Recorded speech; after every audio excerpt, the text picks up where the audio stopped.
આગળ વાત કરીશું અમદાવાદની શહેરમાં ફરી એક વખત ધોળા દિવસે લાખો રૂપિયાની લૂંટ થઈ છે। શહેરના એલિસ બ્રિજ વિસ્તારની આ ઘટના જીમખાના પાસે 65 લાખ રૂપિયાની લૂંટનો બનાવ બન્યો।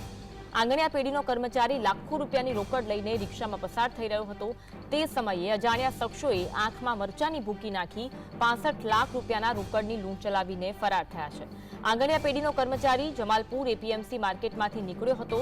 જો કે તેઓ રિક્ષામાં એલિસ બ્રિજ જીમખાના પાસે પહોંચતા જ લૂંટનો ભોગ બન્યો। આ ઘટનામાં એવી પણ વિગતો મળી છે કે લૂંટારાઓએ લૂંટને અંજામ આપવા માટે એરગનથી પણ ફાયરિંગ કર્યું હતું। હાલ આ મામલે પોલીસમાં ફરિયાદ નોંધાયા બાદ પોલીસની ટીમ પણ ઘટના સ્થળે પહોંચી છે। પ્રત્યક્ષદર્શીઓના નિવેદન નોંધવાની પણ પોલીસ દ્વારા કાર્યવાહી કરવામાં આવી છે।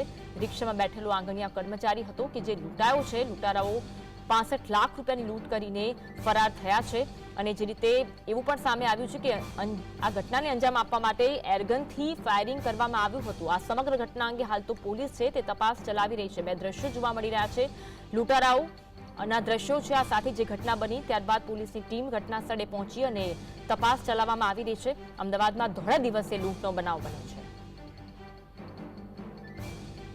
एक लूट 2:45 के आसपास यहाँ एलिस ब्रिज में इंफॉर्मेशन आया था।